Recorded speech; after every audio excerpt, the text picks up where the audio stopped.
परम पूजनीक पूर्ण धर्मी सूरबीर निरभै योधे बाबे महा सिंह साहब जी ने बधावा दिता नहीं सगों पड़वाया है। इसलिए बाबा जी का नाम लैके ये ना कहो कि उन्होंने बधावा दिता है जी। 1761 बिकमी नूं श्री अनंदपुर साहिब जी धर्म युद्ध समय परम पूजनीक सच्चे सतगुरु 10वें पातशाह जी ने लंगर चो चरण कमल पाए। लांगरी जथेदार जी ने पूर्ण आदर प्रेम सहित निष्ठ वचन बेनती करो। दीन की ने अनुसार मिठे वचना प्रेम बेनती की। हे सच्चे दीन दयाल मेरे साहिबा सच्चे पातशाह जी लंगर मस्ताने हन। आ वेखो जी भुख दे सताए ਸਿੰਘ ਬਿਰਛਾਂ ਦੀਆਂ ਛਿੱਲਾਂ ਰਗੜ ਕੇ ਪੀਂਦੇ ਹਨ। ਸੱਚੇ ਸਤਿਗੁਰੂ ਸਾਹਿਬ ਜੀ ਕਿਹਾ ਭਾਈ ਸਿੰਘਾਂ ਨੂੰ ਸੰਤੋਖ ਰੱਖਣਾ ਚਾਹੀਦਾ ਹੈ। ਇਸ ਲਈ ਕੌੜੀ ਛਿੱਲ ਦੇ ਪੀਣੇ ਕਰਕੇ ਰੋਗ ਲੱਗਦਾ ਹੈ। ਫਿਰ ਪਰਮ ਪੂਜਨੀ ਸੱਚੇ ਪਾਤਸ਼ਾਹ ਜੀ ਨੇ ਚਵੇਲੇ 'ਚ ਚਰਨ ਕਮਲ ਪਾਏ। ਭੁੱਖ ਕਰਕੇ ਬਹੁਤ ਲੰਗਰ ਚੜਾਈ ਕਰ ਗਏ ਸਨ। ਬਚੇ ਹੱਡੀਆਂ ਦੀ ਮੁੱਠ ਭੁੱਖੇ ਰੋ ਰਹੇ ਸਨ। सच्चे पातशाह जी दे जान तो घोड़े पौड़ धरती ते मार के हिण के खुराक मंगी। मुखी सेवादार जी ने दोवें हथ जोड़ के प्रेम बेनती की। हे गरीब नवाज सच्चे पातशाह जी जां तां इन्हां दी मुक्ति करो जां इन्हां नूं खुला चारा बख्शो जी। सच्चे सतगुरु साहिब जी कहा प्रेमिया तेरा किया मीठा लागै हरे नाम पदार्थो नानको मांगै दा खूब अभ्यास करो। भाणा मनो वाहिगुरु काल पुरख जी इन्हां सारियां दी कल्याण करनगे। भुख करके सारियां नूं अति दुखी देख के फिर माता गुजरी कौर जी ने अपने लाडले लाल जी नूं कहा असीं हुण किले च नहीं रहना। तू मेरा पुत नहीं मैं तेरी मां नहीं। जे तू ਸਿੰਘਾਂ ਨੂੰ ਲੜਾਉਂਦਾ ਮਰਵਾਉਂਦਾ ਹੈ ਤਾਂ ਇਹਨਾਂ ਨੂੰ ਰਾਜਮਾ ਪਦਾਰਥ ਵੀ ਦੇ। ਪਰਮ ਪੂਜਨੀ ਸੱਚੇ ਗੁਰਾਂ ਕਿਹਾ ਮਾਤਾ ਜੀ ਕੀ ਤੁਸੀਂ ਮੈਨੂੰ ਜ਼ਹਿਰ ਦੇਵੋਗੇ? ਪਾਪ ਪੂਜਾ ਦਾ ਤਾਨ ਜ਼ਹਿਰ ਹੈ। ਇਹਨਾਂ ਨੂੰ ਕਸੌਟੀ ਤੇ ਲਾ ਕੇ ਪਰਖਦਾ ਹਾਂ। ਕਰੋੜਾਂ ਯੁੱਗ ਤਪ ਕਰਨ ਨਾਲ ਜਿਹੜੀ ਇਕਾਗਰਤਾ ਮੁਕਤੀ ਨਹੀਂ ਸੀ ਮਿਲਦੀ ਉਹ ਇਹਨਾਂ ਨੂੰ ਜੀਵਨ ਮੁਕਤੀ ਪ੍ਰਾਪਤ ਹੈ। 7.5 ਮਹੀਨੇ ਭੁੱਖੇ ਰਹਿ ਕੇ ਵੈਰੀ ਨਾਲ ਲੜਨਾ ਸਰੀਰ ਤੇ ਬਹੁਤੇ ਫਟ ਸਹਾਰਨੇ। ਐਸੇ ਮਹਾ ਕਸ਼ਟਾਂ ਸਮੇਂ ਮਾਝੇ ਦੇ ਸਿੰਘਾਂ ਨੇ ਸਤਿਗੁਰੂ ਸਾਹਿਬ ਜੀ ਨੂੰ ਬਦਾਵਾ ਲਿਖ ਦਿੱਤਾ ਅਸੀਂ ਤੁਹਾਡੇ ਸਿੱਖ ਨਹੀਂ ਹਾਂ। ਸ੍ਰੀ ਗੁਰੂ ਸਾਹਿਬ ਜੀ ਸਿੱਖਾਂ ਦੇ ਸ਼ਹੀਦ ਹੋਣ ਤੋਂ ਉਦਾਸ ਨਹੀਂ ਹੁੰਦੇ ਸਨ ਪਰ ਬਦਾਵਾ ਦੇਣ ਤੋਂ ਉਦਾਸ ਉਪਰਾਮ ਹੋ ਗਏ। ਜਿਵੇਂ ਪੁੱਤ ਨਲਾਇਕ ਹੋਵੇ ਤਾਂ ਮਾਤਾ ਪਿਤਾ ਜੀ ਉਦਾਸ ਹੋ ਜਾਂਦੇ ਹਨ। ਅੰਗ 70 1761 ਚ ਵੱਡੇ ਜੰਗ ਸਮੇਂ ਬਦਾਵਾ ਦੇਣ ਵਾਲਿਆਂ ਚ ਪਰਮ ਪੂਜਨੀਕ ਅਮਰ ਸ਼ਹੀਦ ਸ਼ੇਰ ਦਿਲ ਬਹਾਦਰ ਸੂਰਬੀਰ ਬਾਬਾ ਮਹਾ ਸਿੰਘ ਸਾਹਿਬ ਜੀ ਨਹੀਂ ਸਨ।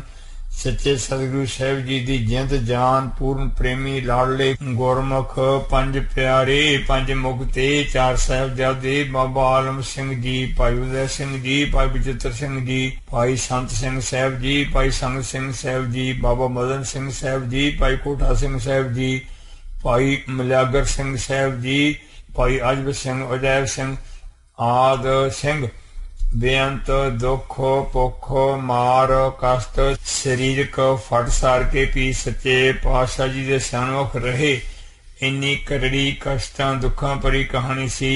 भुखे रह के दुश्मन नाल लड़ना सावरो सिद के शहीदो भरम भोग होवना वाली उच्च करनी कमाई कीती। इन्हां गुरमुखां परोपकारी शहीदां ने सच्चे सतगुरु साहिब जी नाल अथाह प्रेम कीता ते हिक थापड़ के कहा सच्चे सतगुरु साहिब जी जे कहणगे किले च रह के शहीदी देनी है तां इत्थे ही देवांगे। जे हुक्म करनगे किले चों बाहर जाके शहीद हो जावो तां भी शहीदी पावांगे। जयकारे गुजावांगे खुशियां पावांगे। धन सच्चे पातशाह जी धन हन आप जी दी कमाई ਧਨ ਸਿੱਖ ਸਿੱਖਣੀਆਂ ਸਖਤ ਕਸੌਟੀ ਸਾਰੀ, ਭੁੱਖੇ ਰਹਿ ਕੇ ਅੰਗਾਂ ਕਟਵਾਏ। ਇਨ੍ਹਾਂ ਪਰਮ ਸ਼ਹੀਦਾਂ ਨੇ ਬੜੀ ਕਰੜੀ ਕਸੌਟੀ ਸਹਾਰ ਕੇ ਗੁਰਸਿੱਖੀ ਦਾ ਬੀਜ ਸਦਾ ਲਈ ਰੱਖ ਲਿਆ। ਸੇਨਾਂ ਗੁਰਮੁਖਾਂ ਮਹਾਂਪੁਰਸ਼ਾਂ ਨੇ ਸ੍ਰੀ ਆਨੰਦਗੜ੍ਹ ਸਾਹਿਬ ਜੀ ਕਿਲੇ 'ਚ ਪੂਰਨ ਸਿਦਕ ਭਰੋਸੇ ਗੁਰੂ ਪ੍ਰੇਮ 'ਚ ਮਹਾਂਬਸਮਾਦ ਲੀਨ ਸੱਚੇ ਸਤਿਗੁਰੂ ਸਾਹਿਬ ਜੀ ਤੋਂ ਦ੍ਰਿੜਤਾ ਸਹਿਤ ਕੁਰਬਾਨ ਹੋਣ ਦੇ ਜੋ ਵੀਰਤਾ ਭਰੇ ਬਚਨ ਕਹੇ, ਉਹ ਸਹੀ ਸ੍ਰੀ ਚਮਕੌਰ ਸਾਹਿਬ ਜੀ ਵਿਖੇ ਵੈਰੀ ਦਾ ਪੁਰਜਾ ਕੱਟ ਕੇ ਸ਼ਹੀਦ ਹੋ ਕੇ ਕਮਾਏ। ਪਰਮ ਪੂਜਨੀ ਗੁਰੂ ਖਾਲਸਾ ਪੰਥ ਜੀ ਨੂੰ ਸੁਧ ਰੱਖਣ, ਖਰਾ ਉੱਚਾ ਲਿਜਾਣ ਲਈ, ਗੁਰੂ ਜੀ ਤੋਂ ਅੰਗਾਂ ਕਟਾਉਣ ਦਾ ਜਜ਼ਬਾ ਭਰਨ ਲਈ, ਪੂਜਾ ਦੇ ਧਾਨ 'ਚ ਗਲਦਿਆਂ ਨੂੰ ਉਭਾਰਨ ਲਈ ਪਰਮ ਪੂਜਨੀ ਸੱਚੇ ਸਤਿਗੁਰੂ ਸਾਹਿਬ ਜੀ ਅਤੇ ਸਤਿਗੁਰੂ ਸਾਹਿਬ ਜੀ ਦੇ ਪਿਆਰਿਆਂ ਦੁਲਾਰਿਆਂ ਦੇ ਇਹ ਉੱਚੇ ਸੁੱਚੇ ਕਾਰਨਾਮੇ ਹਨ। ਕਾਇਰ ਦੁਨੀ ਚੰਦ ਆਪਣੇ ਸੇਵਕ ਮਸੰਦਾਂ ਨੂੰ ਨਾਲ ਲੈ ਕੇ ਪਹਾੜੀਆਂ ਨਾਲ ਹੋਏ ਵੱਡੇ ਪਹਿਲੇ ਜੰਗ ਤੋਂ ਨੱਠਿਆ ਸੀ।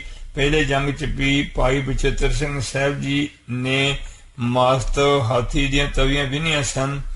ਪਰਮ ਸ਼ਹੀਦ ਬਾਬਾ ਉਦੈ ਸਿੰਘ ਸਾਹਿਬ ਜੀ ਨੇ ਹੰਕਾਰੀ ਕੇਸਰੀ ਚੰਦ ਦਾ ਸਿਰ ਵੱਢਿਆ ਸੀ। ਸੱਚੇ ਸਤਿਗੁਰੂ ਸਾਹਿਬ ਜੀ ਨੇ 1762 ਬਿਕਰਮੀ 24 ਜੇਠ ਸ੍ਰੀ ਮੁਕਤਸਰ ਸਾਹਿਬ ਜੀ ਦਾ ਧਰਮ ਯੁੱਧ ਜਿੱਤਿਆ। ਇਸ ਧਰਮ ਯੁੱਧ ਤੋਂ ਪਹਿਲਾਂ ਮਾਝੇ ਦੀਆਂ ਪੰਚਾਇਤਾਂ ਸੱਚੇ ਸਤਿਗੁਰੂ ਸਾਹਿਬ ਜੀ ਨੂੰ ਆਰਾਮੇ ਆਣੇ ਮਿਲੀਆਂ ਤੇ ਲਿੱਸੇ ਬਚਨ ਕਹੇ, ਸਾਥੋਂ ਨਿਤ ਨਹੀਂ ਲੜਿਆ ਜਾਂਦਾ, ਅਸੀਂ ਵਿੱਚ ਪੈ ਕੇ ਪਾਪੀ ਰੰਗੇ ਨਾਲ ਮੇਲ ਕਰਵਾ ਦਿੰਦੇ ਹਾਂ। ਅੰਗ 71। ਇਹ ਸੁਣਦਿਆਂ ਹੀ ਸੱਚੇ ਪਾਤਸ਼ਾਹ ਜੀ ਦਾ ਨਿਰੰਕਾਰੀ ਚਿਹਰਾ ਲਾਲੋ ਲਾਲ ਹੋ ਗਿਆ। ਭਾਰੀ ਵੀਰ ਰਸ ਧਾਰ ਕੇ ਬੱਦਲ ਵਾਂਗ ਗਰਜ ਕੇ ਬੋਲੇ, ਜਦੋਂ ਧੰਨ ਸਤਿਗੁਰੂ ਪੰਜਵੇਂ ਪਾਤਸ਼ਾਹ ਜੀ ਅਤੇ ਸਤਿਗੁਰੂ ਨੌਵੇਂ ਪਾਤਸ਼ਾਹ ਜੀ ਨੇ ਉਦੁੱਤੀ ਸ਼ਹੀਦੀ ਦਿੱਤੀ ਸੀ, ਤਦੋਂ ਤੁਹਾਡੇ ਵਡੇਰੇ ਕਿੱਥੇ ਸਨ? ਸੁਰਾ ਕਰਾਉਣ ਵਾਲੇ ਸ਼ਹੀਦੀਆਂ ਤੋਂ ਪਹਿਲਾਂ ਮੇਲ ਕਰਾਉਂਦੇ। 7.5 ਮਹੀਨੇ ਆਨੰਦਗੜ੍ਹ ਕਿਲੇ ਨੂੰ ਘੇਰਾ ਰਿਹਾ। ਚਮਕੌਰਗੜ੍ਹੀ ਦਾ ਧਰਮ ਯੁੱਧ ਹੋਇਆ। ਅਣਗਿਣਤ ਸੂਰਵੀਰ ਬਹਾਦਰ ਸਿੰਘ ਸਿੰਘਣੀਆਂ ਮਾਤਾ ਜੀ ਚਾਰੇ ਸਾਹਿਬਜ਼ਾਦੇ ਸ਼ਹੀਦ ਹੋਏ। ਤਦੋਂ ਤੁਸੀਂ ਕਿੱਥੇ ਗਏ ਸੀ ਸੁਲਾ ਕਰਾਉਣ ਵਾਲੇ? ਤੁਹਾਡੇ ਜੈਸੇ ਕਾਇਰ ਖੋਦਗਰਜ਼ਾਂ ਦੀ ਲੋੜ ਨਹੀਂ, ਤੁਸੀਂ ਉਲਟ ਕੇ ਉਪਦੇਸ਼ ਦਿੰਦੇ ਹੋ। ਪਹਿਲਾਂ ਅਨੰਦਪੁਰ ਸਾਹਿਬ ਜੀ ਤੋਂ ਬਦਾਵਾ ਦੇ ਕੇ ਭੱਜ ਆਏ ਹੋ। ਹਮਕੋ ਚਾਹ ਨਹੀਂ ਤੁਮ ਕੇਰੀ, ਪੂਰ ਭਾਜ ਗਏ ਬੈਨ ਹੇਰੀ। ਦਸਨ ਦਾਸ ਨੂੰ ਤੁਹਾਡੀ ਕੋਈ ਇੱਛਾ ਨਹੀਂ ਹੈ। ਪਹਿਲਾਂ ਚੋਰੀ ਬੈਨ ਹੇਰੀ ਭਾਵ ਚੋਰੀ ਅਨੰਦਪੁਰ ਸਾਹਿਬ ਤੋਂ ਭੱਜ ਗਏ ਸੀ। ਗਏ ਸੋ ਗਏ ਰਹੋ ਸਭ ਭਾਗੇ, ਆਪ ਕੋ ਤੁਮੇ ਬੁਲਾਵਨ ਲਾਗੇ। ਸ੍ਰੀ ਗੁਰਪ੍ਰਤਾਪ ਸੂਰਜ। ਸੋ ਗੁਰੂ ਪ੍ਰੇਸ਼ਦ ਜੀ ਦੀ ਕਸੌਟੀ ਨਾ ਸਹਾਰਦਿਆਂ ਮਾਝੇ ਦੀਆਂ ਪੰਚਾਇਤਾਂ ਨੇ ਪਿੰਡ ਰਾਮਿਆਣੇ ਵਿਖੇ ਦੁਬਾਰਾ ਬਦਾਵਾ ਲਿਖ ਦਿੱਤਾ। ਪਰਮ ਪੂਜਨੀਕ ਸੱਚੇ ਸਤਿਗੁਰੂ ਜੀ ਦੇ ਦੁਆਰੇ ਤੇ ਮਰਨ ਵਾਲੇ, ਟੁੱਟੀ ਗਣਾਉਣ ਵਾਲੇ, ਗੁਰੂ ਜੀ ਲਈ ਸਿਰ ਧਾੜ ਦੀ ਬਾਜੀ ਲਾਉਣ ਵਾਲੇ, ਦੇਸ਼ ਦੀ ਸੁੱਤੀ ਅਣਖ ਨੂੰ ਜਗਾਉਣ ਵਾਲੇ, ਗੁਰੂ ਗੁਰੂ ਜਪਣ ਜਪਾਉਣ ਵਾਲੇ, ਗੁਰ ਕਉ ਕੁਰਬਾਨ ਨੂੰ ਜਾਓ ਅਨਸਾਰ ਸੱਚੇ ਸਤਿਗੁਰੂ ਸਾਹਿਬ ਜੀ ਤੋਂ ਅੰਗਾਂ ਕਟਾਉਣ ਵਾਲੇ ਸਿਰਲਾ ਜੋਧੇ ਬਾਬਾ ਮਹਾਂ ਸਿੰਘ ਸਾਹਿਬ ਜੀ ਸ਼ਹੀਦ ਅਤੇ ਮਾਤਾ ਭਾਗਕੌਰ ਜੀ ਆਦਿਕਾਂ ਨੂੰ ਪਤਾ ਲੱਗਾ ਤੇ ਇਹਨਾਂ ਨੇ ਤਰਕਾਂ ਮਾਰੀਆਂ, ਲਾਹਣਤਾਂ ਦਿੱਤੀਆਂ। ਤੁਸੀਂ ਸਾਰੇ ਦੇਸ਼ ਨੂੰ ਲਹੂ ਪਾਕ ਦੀ ਨਦੀ 'ਚ ਡੋਬ ਆਏ ਹੋ। ਇਹ ਗੁਰਮੁਖ ਸਤਿਗੁਰੂ ਸਾਹਿਬ ਜੀ ਤੋਂ ਆਪਣੇ ਲਹੂ ਦਾ ਕਤਰਾ ਕਤਰਾ ਕੁਰਬਾਨ ਕਰਨ ਵਾਲੇ ਸਨ। ਹਮੇਸ਼ਾ ਦੋ ਪੱਖ ਹੁੰਦੇ ਹਨ, ਇੱਕ ਸ਼ੇਰ ਕੇਵਲ ਕੁਰਬਾਨੀ ਵਾਲਾ, ਦੂਜਾ ਕੁਰਸੀ ਦਾ ਲਾਲਚੀ ਹਿਰਸੀ ਗਿੱਦੜ ਭੱਜਣ ਵਾਲਾ। ਇੱਕ ਫੱਟ ਲੱਗਣ ਤੋਂ ਸੀ ਡਿੱਗ ਪੈਂਦਾ ਹੈ, ਪਰ ਬਾਬਾ ਜੀ ਦੇ ਬਿਆਨ ਤੋਂ ਫੱਟ ਲੱਗੇ ਤਾਂ ਵੀ ਲੜਦੇ ਰਹੇ। ਜਿਨ੍ਹਾਂ ਫੱਟਾਂ ਨੂੰ ਵੇਖ ਕੇ ਸਤਿਗੁਰੂ ਸਾਹਿਬ ਜੀ ਨੇ ਅਤ ਹੀ ਵੈਰਾ ਕਰਦਿਆਂ ਹਾਰੇ ਅੰਮ੍ਰਿਤ ਪੀਨੇ ਲੋਹਣਾ ਚੋਂ ਅਮੋਲਕ ਮੋਤੀਆਂ ਨਾਲੋਂ ਕੀਮਤੀ ਸੁੱਚੇ ਹੰਝੂ ਸੁੱਟੇ। ਸੋ ਨਿਮਰਤਾ ਪ੍ਰੇਮ ਸਹਿਤ ਪ੍ਰੇਮ ਬੇਨਤੀ ਹੈ ਕਿ ਬਾਬੇ ਮਹਾਂ ਸਿੰਘ ਸਾਹਿਬ ਜੀ ਨੇ ਬਦਾਵਾ ਨਹੀਂ ਦਿੱਤਾ, ਸਗੋਂ ਬਦਾਵਾ ਪੜਵਾ ਕੇ ਟੁੱਟੇ ਦੇਸ਼ ਨੂੰ ਬਖਸ਼ਾ ਕੇ ਟੁੱਟੀ ਗੰਢਾ ਕੇ ਬੜਾ ਭਾਰੀ ਪਰਉਪਕਾਰ ਕੀਤਾ। ਇਹਨਾਂ ਦੀ ਸੋਚਣੀ ਕਰਨੀ ਕਮਾਈ ਸਰਵ ਦੇ ਭਲੇ ਦੀ ਸੀ। ਬਦਾਵੇ ਤੇ ਤਰਕ ਨਾ ਕਰੋ। ਇਲਾਕੇ ਦੇ ਖਿਆਲ ਨਾਲ ਇੱਕ ਦੂਜੇ ਤੇ ਤਰਕ ਕਰਕੇ ਹੰਗਤਾ ਕਰਨੀ ਪੁੱਜ ਕੇ ਹੀ ਮਾੜੀ ਹੈ ਜੀ। ਆਣ ਹੋਏ ਮਾਨ ਦੇ ਤਿਆਗ ਲਈ ਰਸਮਈ ਸੋ ਸਿੱਖਿਆ। ਗੁਰਮੁਖ ਭਾਈ ਗੁਰਦਾਸ ਸਾਹਿਬ ਜੀ ਨੇ ਵਾਰਾਂ 'ਚ ਇਹ ਤੋਂ ਫਰਮਾਈ ਹੈ, ਜੇ ਗੁਰ ਸਾਂਗੇ ਵਰਤਦਾ ਸੇਖੋ ਸਿਧ ਕੋ ਨਾ ਹਾਰੇ।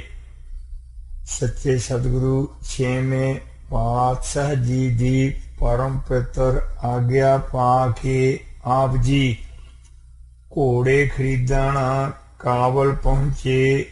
ਸੌਦਾ ਹੋਣ ਤੋਂ ਤੰਬੂ 'ਚ ਪੈਸੇ ਲੈਣ ਗਏ।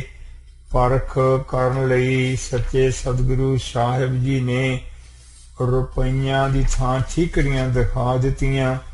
ਤੰਬੂ ਪਾੜ ਕੇ ਭੱਜੇ, ਕਾਂਸੀ ਜਾ ਪਹੁੰਚੇ।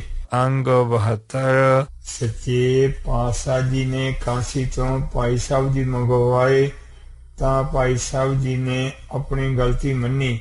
ਸਨਮੁਖ ਇਹ ਪੌੜੀ ਉਚਾਰੀ, ਜੇ ਗੁਰ ਪਰਮ ਆਏ ਸਾਂਗੋ ਕਾਰੇ, ਕਿਆ ਸੇਖੋ ਵਿਚਾਰਾ।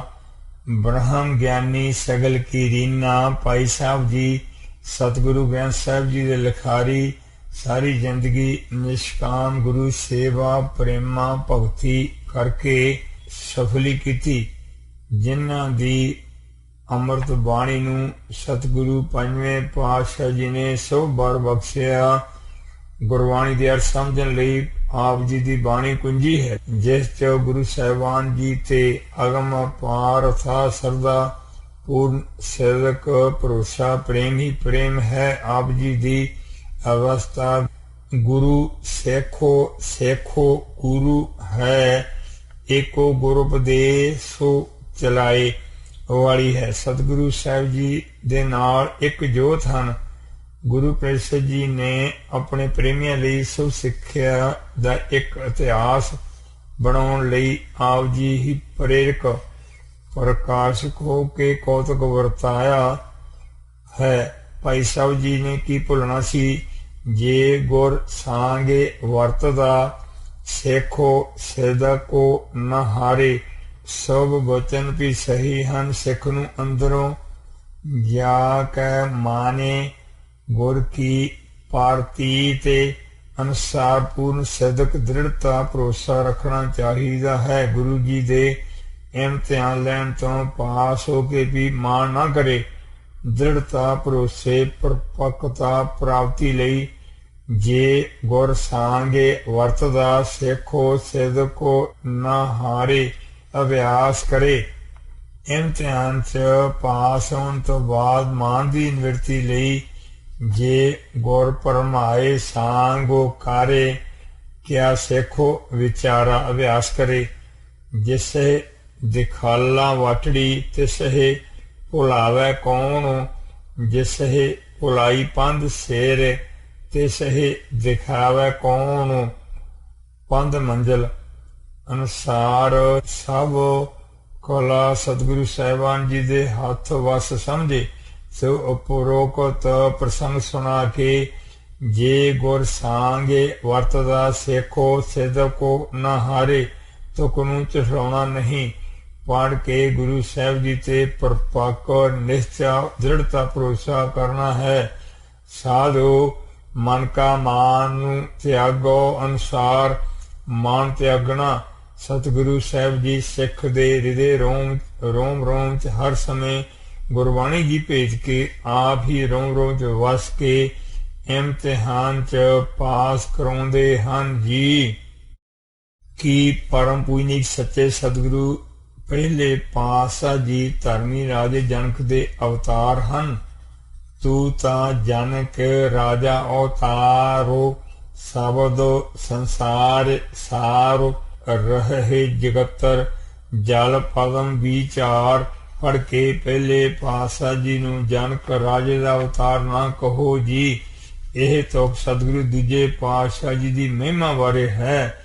ਗੁਰਮੁਖੇ ਕਲ ਸਹਾਰ ਭਗਤ ਜੀ ਫਰਮਾਉਂਦੇ ਹਨ, ਇਹ ਸਤਿਗੁਰੂ ਦੂਜੇ ਪਾਤਸ਼ਾਹ ਜੀ ਆਪ ਜੀ ਤਾਂ ਕੋਟੇ ਬ੍ਰਹਮੰਡ ਨੂੰ ਜਾਣਕ ਉਤਪੰਨ ਕਰਨ ਵਾਲੇ, ਸਭ ਰਚਨਾ ਦੇ ਜਾਣਕ ਪਿਤਾ ਜੀ, ਰਾਜਾ ਅਗਮ ਪਾਰ असंख प्रकाश रूप निर्गुण ब्रह्म जी अथवा जानिक ज्ञान दे राजा राजे अथवा जानिक जानन वाले अंतरजामी जानिक पिता वाहिगुरु महले पहले पातशाह जी दे अवतार हों जी। अंग 73 प्रगाटो सगल हारे पवन मह जानो नानको गुर पार ब्रह्म नानक जोगे जोगे गुर गोपाला राम हम साते गुर पार ब्रह्म कारे माने अनुसार सारी गुरबाणी जी सतगुरु साहिबान जी नू वाहिगुरु स्वरूप फरमा रही है जी। गुरसिੱਖੀ गुरता अधीन है कि गुरता सिੱਖੀ ਦੇ अधीन है। परम पूजनीक सच्चे सतगुरु साहिब जी की उच्च करनी कमाई अकाल पुरख जी की पूर्ण प्रेमा भगती गुरबाणी गुरु मर्यादा परम उच्ची सुची शहीदी ते मोहित हो के बेअंत प्रेमियों ने सिੱਖੀ प्राप्त की अते कुर्बानियां दे के सिੱਖੀ कमाई। परमहंस भाई पाड़ो जुलका जी भाई मंझ जी भाई विधि चंद जी चमकौर गढ़ी दे शहीद आदि बेअंत प्रेमियों नू वर बख्शे अते उन्हां दी चरण धूड़ भी मंग रहे हन। जथा गुरसिखां की हारे धूड़ देह हम पापी भी गाते पाहे जानो नानको धूड़े मंगे ते सो गुरसिख की जो आपे जपै और नाम जपावे जानो नानको मांगे धूड़े तिन जो गुरसिख मित प्यारे जानो नानको मंगे धूड़े तिन जो गुर के सिख मेरे भाई हम होवह लाले गोले गुरसिखां के जिन्ना आनदेन हर प्रभ पुरखो ध्याया। सच्चे सतगुरु साहिबान जी ने बार बार गुरसिखां की चरण धूड़ मंगी है। उपरोक्त वचन अनुसार सच्चे सतगुरु साहिब जी के अंदर निम्रता गरीबी सहनशीलता खिमा आदि बेअंत शुभ गुण हैं जी। गुरता ते सिੱਖੀ की महिमा खंडा बरौना अंदर फैलाउण लई गरीब दे सीस ते छत्र धर के गरीब नवाज कहाउण लई परम पूजनीक पहले पातशाह जी ने सिੱਖੀ चों पढ़ के सच्चे सतगुरु दूजे पातशाह जी नूं गुरता बख्श के आप उन्हां दीआं प्रकर्मा करके मत्था टेकिया, जिस तों यह पूर्ण प्रतख है कि सच्चे सतगुरु साहिब जी दे अंदर गुरु पुणे दी हंगता उका ही नहीं। इस करके गुरु हुंदिआं मत्था टेक के आप चेले बन गए। गुरु चेले जी दी एकता भेदता कीती। जथा जह अपन ऊच अपन आपे नेरा तह कौन ठाको रो कौन नू कहिए चेरा तह साच न्याय नवेरा उहा सम ठाको रो सम चेरा मुल खरीदी लाला बोला मेरा नाव सभागा बै खरीदू हो दास रो तेरा। अनुसार सच्चे पातशाह जी दे अधीन रह के गोले लाले बन अते सच्चे सतगुरु साहिब जी दे चरण चितरण दे बेअंत ही गुण हैं। जिवें ब्रह्म ज्ञानी संत बाबा गुरबचन सिंह साहब खालसा जी सच्चे सतगुरु साहिबान जी दे लाले गोले गुलाम दास रे बन के उपरोक्त वचनानुसार पंजा प्यारियां सतगुरु श्री गुरु ग्रंथ साहिब जी महाराज दे सन्मुख अधीन दासन दास बने रहिंदे ਸਿੰਘਾਂ ਨੂੰ ਸਿੱਖਿਆ ਦੇਣ ਲਈ ਨਿੱਕੀ ਨਿੱਕੀ ਗੱਲ ਤੇ ਪੰਜਾਂ ਪਿਆਰਿਆਂ ਦੇ ਸਨਮੁਖ ਹੱਥ ਜੋੜ ਕੇ ਖੜ ਜਾਂਦੇ, ਮਾਫੀ ਮੰਗਦੇ, ਤਨਖਾਹ ਲਾਉਂਦੇ। ਸਾਰੀ ਜ਼ਿੰਦਗੀ ਆਪ ਕੁਝ ਵੀ ਨਹੀਂ ਬਣੇ। ਅੰਗ 74 ਇੱਕ ਵਾਰੀ ਸੰਤਾਂ ਮਹਾਂਪੁਰਸ਼ਾਂ ਪਾਸ ਇੱਕ ਮਾਤਾ ਜੀ ਨੇ ਪ੍ਰੇਮ ਬੇਨਤੀ ਕੀਤੀ, हे महापुरखो गुरमुखे कोट उधार दा भाई दे नावे एक कणी अनुसार कृपा करके नामदान बख्शो जी। तां कहा, हे माई दासन दास अजे तक सिख भी नहीं बन सकिया। ये मुल्क दात आप जी नूं सतगुरु ग्रंथ साहिब जी बख्श रहे हैं। सुधीनगी वाली गल नहीं, उत्साह नाल शीस वारन वाली प्रेम दी खेल है। जगत नूं तारण वाली एकता प्रेम दी अकथ कहानी है जी। लाख करोड़ी बंधों न परै, लखां करोड़ां बंधन पए होण। अर्थ अनुसार बंधों नूं पाठ इकट्ठा ही है जी। जे पाठ किया कि लाख करोड़ी बंध ना पड़े, लखां करोड़ी बंधन नहीं पैंदे तां इह कोई वड्डी गल नहीं, पर जिहड़े लखां करोड़ां बंधन पए होण। अगे अगली तो दसदी है, हारे का नाम जापत निस्तरै। वो नाम की वड्डी वड्डाई तां दर्शाई है कि लखां करोड़ां बंधन पए होण, महाराज साहब का नाम जप के बंधना तो छुट जाता, तर जाता है। जे कि भी लखां करोड़ां बंधन नहीं पैंदे, वो कोई खास गल नहीं है। इस करके टकसाल अनुसार बंधन कट्ठा पाठ है, तदे नूंकड़ है कि गुरसिख हिंदुआं चों पैदा होए हन। सारी रचना वाहिगुरू जी ने ही रची है। जथा नानक रचना प्रभ रची, बहु वेद अनेक प्रकार। गुरुदेव माता गुरुदेव पिता श्री सच्चे सतगुरु श्री गुरु नानक देव साहब जी तो परम पवित्र उपदेश लैके पैदा हुए गुरसिख हन। चाहे संधु गोत जट पूर्ण संत भाई बाला साहब जी, नरासी भाई मरदाना साहब जी, गुरमुख हंग तादे त्यागी सतगुरु साहब जी दे खास प्रेमी मुसलमान राय बुलार जी, हरदयाल पुरोहित जी, मुल्ला नूरदीन जी, लाज वर्द देवलूत राखस राजा शिवनाव जी आदि अनेक प्रेमी वख-वख देशां जातियां चों गुरसिख बने। किसे खास प्रेमी ने कहा है, हे वाहिगुरु सतगुरु नानक देव साहब जी, तारे गने जात तेरे तारे न गिनात हैं। सहे प्यारे जी, आप जी नूं पता होना चाहिए है कि जिहड़ा परम पूजनी सच्चे सतगुरु पहले पातशाह जी का शुभ सच्चा उपदेश कमाउंदा है, वो ही पूर्ण गुरसिख बनता है। किसी एक जाति चों नहीं अते ना ही किसी जाति नाल नफरत है जी।